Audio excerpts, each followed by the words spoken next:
उद्योगपति के बेटे कैरव गांधी अपहरण मामले पर सरयू राय ने डीजीपी व एसएसपी से की बात। कहा, यह केवल फिरौती नहीं, एक नवयुवक की जिंदगी का सवाल है। जमशेदपुर शहर के प्रमुख उद्यमी और एशिया के उपाध्यक्ष देवांग गांधी के पुत्र कैरव गांधी के अपहरण को 2 दिन बीत जाने के बाद भी कोई ठोस सुराग नहीं मिलने से चिंता बढ़ गई है। व्यस्त इलाके में हुए इस अपहरण की घटना को गंभीर बताते हुए जमशेदपुर पश्चिमी के विधायक सरयू राय ने इसे कानून व्यवस्था के लिए चुनौती करार दिया है। सरयू राय ने बताया कि उन्होंने इस मामले को लेकर झारखंड की पुलिस महानिदेशक तदासा मिश्रा तथा जमशेदपुर के वरिष्ठ पुलिस अधीक्षक पीयूष पांडे से बात की है। उन्होंने कहा कि जमशेदपुर ही नहीं बल्कि पूरे झारखंड में काफी समय बाद इस तरह की घटना सामने आई है, जिससे व्यवसायी वर्ग खुद को असुरक्षित महसूस कर रहा है। विधायक ने आशंका जताई है कि इस तरह की घटनाओं के पीछे संगठित प्रवृत्ति के लोग हो सकते हैं, जो जमशेदपुर या आसपास रहकर अपने सूत्रों के माध्यम से ऐसे लोगों की पहचान कर रहे हैं, जिनका अपहरण कर मोटी फिरौती वसूली जा सके। उन्होंने कहा कि यह मामला केवल फिरौती या लेन देन की नहीं, बल्कि एक नवयुवक की जिंदगी से जुड़ा हुआ है। सरयू राय ने कहा कि यदि जल्द ही इस मामले में कोई ठोस सुराग नहीं मिलता है तो जमशेदपुर के लोग, विशेषकर व्यवसायी वर्ग, सड़क पर उतरने को मजबूर होंगे और सरकार पर दबाव बनाया जाएगा। उन्होंने चेतावनी दी कि यह मामला केवल जमशेदपुर तक सीमित नहीं रहेगा, बल्कि पूरे झारखंड के व्यवसायी वर्ग को आंदोलित करेगा। सरयू राय ने पुलिस से यह भी अनुरोध किया कि यह पता लगाया जाए कि क्या अपहरणकर्ताओं का कोई स्थानीय संपर्क सूत्र अब भी जमशेदपुर में सक्रिय है। इसके लिए शहर में रहने वाले दागी और संदिग्ध प्रवृत्ति के लोगों पर विशेष नजर रखने और उन्हें जांच के दायरे में लाने की आवश्यकता है। हालांकि पुलिस मामला दर्ज कर पूरे मामले की जांच तेज कर दी है। तमाम जगह लगे सीसीटीवी फुटेज को खंगाल रही है। आज जमशेदपुर के प्रमुख उद्यमी एशिया के उपाध्यक्ष के सुपुत्र कैरव गांधी का अपहरण हुए 2 दिन हो गया। जमशेदपुर के व्यस्त इलाके में से इनका अपहरण होना चिंता की बात है। मैंने इस बारे में आज झारखंड सरकार के डीजीपी श्रीमती तदासा मिश्रा से बात की।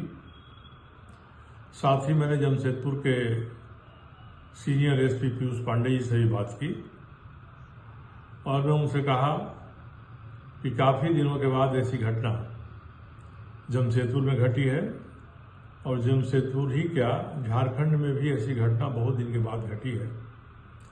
संभव है कि इस तरह की प्रवृत्ति वाले लोग किसी न किसी रूप में जमशेदपुर और आसपास में रह रहे हों और अपने सूत्रों का इस्तेमाल करके ऐसे व्यक्तियों की जानकारी दे रहे हों जिनका अपहरण करके फिरौती में मोटी रकम वसूली जा सकती है।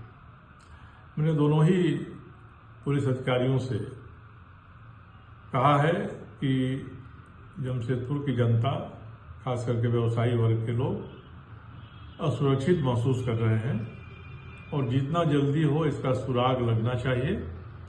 यह केवल फिरौती और लेन देन का ही मामला नहीं है, बल्कि एक नौजुवक की जिंदगी का भी सवाल है और एक नौजुवक की जिंदगी खतरे में है तो सभी व्यवसायी इससे दहशत में हैं।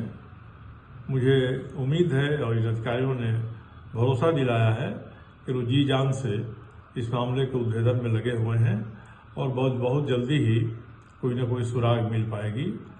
अगर ऐसा नहीं होता है तो जमशेदपुर के लोगों को व्यवसायी वर्ग के समर्थन में सड़क पर उतरना पड़ेगा और सरकार पर दबाव डालना पड़ेगा और यह मामला केवल जमशेदपुर ही तक ही सीमित नहीं रहेगा।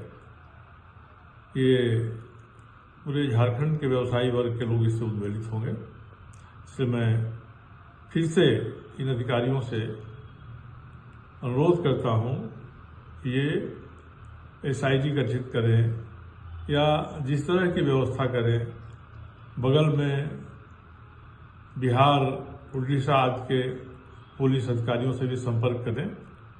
कैरव गांधी का सुराग जल्दी लगना चाहिए और जो भी सूत्र आ रहे हैं, फ़ोन कर रहे हैं और फ़ोन पर रंगदारी मांग रहे हैं, इन लोगों की शिनाख्त जल्दी होनी चाहिए और सबसे बढ़कर यह तलाशना चाहिए कि अभी भी इनका कोई संपर्क सूत्र जमशेदपुर में है या नहीं। तो जमशेदपुर में रहने वाले जो दागी प्रवृत्ति के लोग हैं उन पर भी पुलिस को नजर रखनी चाहिए और उनको भी शिनाख्त का हिस्सा बनाना चाहिए।